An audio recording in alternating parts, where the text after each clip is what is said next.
বাংলাদেশের নদীতে, সীমান্তে, সমুদ্রে এই যে সর্বত্র আধিপত্য, সে আধিপত্যের বিরুদ্ধে সাংস্কৃতিকভাবে, বুদ্ধিবৃত্তিকভাবে, কবিতার মাধ্যমে, প্রতিবাদের মধ্য দিয়ে ওসমান হাদি ভাই নতুন বাংলাদেশে তিনি স্বপ্ন বিনির্মাণ করতে সমর্থ হয়েছিলেন। তিনি গণতন্ত্রের বাংলাদেশ চেয়েছিলেন, ইনসাফের বাংলাদেশ চেয়েছিলেন, তিনি আধিপত্যবাদ মুক্ত এক বাংলাদেশ চেয়েছিলেন, যে বাংলাদেশ স্বনির্ভরভাবে বিশ্বের বুকে মাথা উঁচু করে দাঁড়াতে পারে। তার সেই স্বপ্নের সঙ্গে বাংলাদেশের মানুষেরা একত্রিত হয়েছিল। সেটাকে পতিত ফেসিবাদীরা তারা সহ্য করতে পারে নাই। তারা বাংলাদেশ থেকে পালিয়ে গেছে, কিন্তু সেই ভারতের মাটিতে বসেই তারা ওসমান হাদি ভাইকে খুন করার পরিকল্পনা করেছে এবং বাংলাদেশে তারা একটা চক্রের মধ্য দিয়ে ওসমান হাদি ভাইকে সরাসরি গুলি নিক্ষেপ করেছে। ভাইকে তারা হত্যা করেছে। আমাদের ভাই শহীদ হয়েছেন।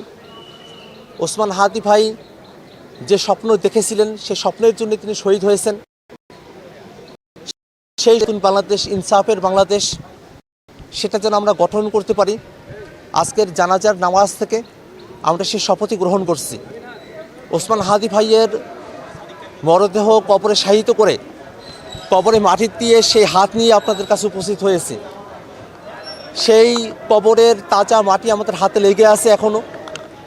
সেই মাটির শপথ, ওসমান হাদি ভাইয়ের জানাজায় এত মানুষের সমাগম হয়েছিল, সে সব মানুষের শপথ।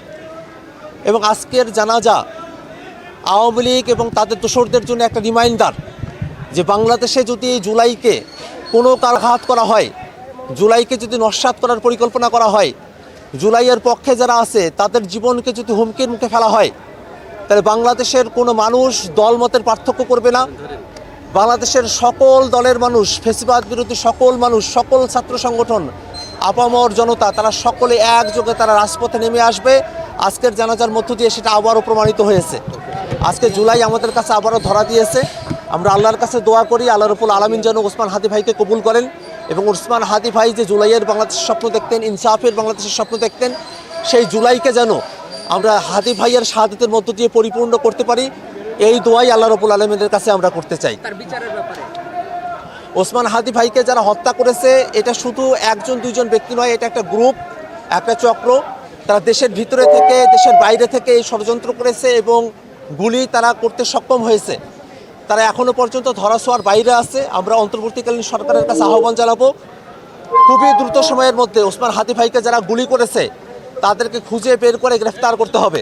তারা যদি ভারতে পালিয়ে থাকে, তাহলে ভারত থেকে তাদেরকে ধরে নিয়ে আসতে হবে। এবং ভারত সরকারের কাছে আমরা দাবি জানাই, শেখ হাসিনা সহ জুলাইয়ের যত গণহত্যাকারী আছে এবং ওসমান হাদি ভাইয়ের খুনিরা যদি ভারতে আশ্রয় নিয়ে থাকে, তাহলে তাদেরকে বাংলাদেশে প্রত্যর্পণ করতে হবে এবং কেবলমাত্র বাংলাদেশের জনগণের সাথে সম্পর্ক তৈরি করার মধ্য দিয়ে, খুনিদেরকে বাংলাদেশে প্রত্যাবর্তনের মধ্য দিয়ে ভারতের সাথে বাংলাদেশের সম্পর্ক মর্যাদাপূর্ণ জায়গায় উন্নীত হবে।